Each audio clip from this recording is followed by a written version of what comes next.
ગુજરાત સરકાર દ્વારા નવી શિક્ષણ નીતિનો સ્વીકાર કરાયા બાદ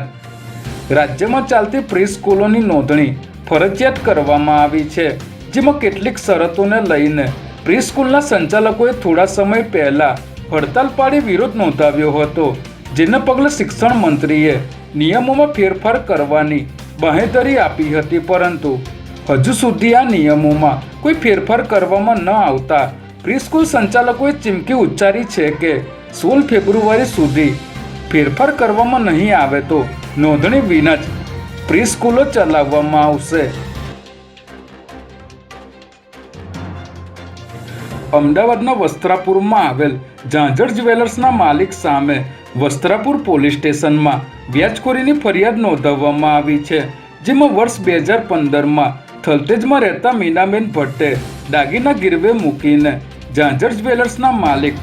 વસંત શાહ પાસેથી 20 લાખ રૂપિયા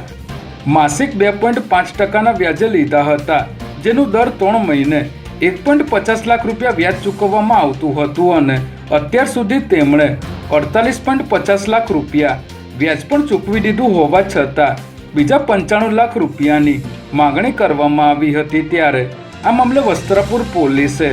વ્યાજખોર જ્વેલર્સ સામે ફરિયાદ નોંધી તપાસ શરૂ કરી છે।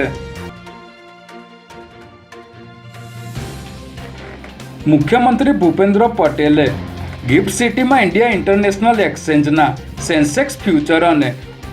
ઓપ્શન્સ કોન્ટ્રાક્ટ ઓપરેશન્સનો બેલ રિંગિંગ સેરેમનીથી પ્રારંભ કરાવ્યો હતો।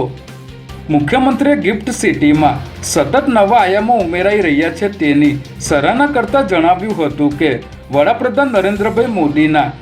દૂરોગામી વિઝનથી કાર્યરત થયેલું ગિફ્ટ સિટી આજે વિશ્વભરમાં ફિનટેકનું આકર્ષણ કેન્દ્ર બન્યું છે અને આ સુવિધાઓથી વિદેશી રોકાણકારો ભારતીય બજારમાં સરળતાથી રોકાણ કરી શકશે।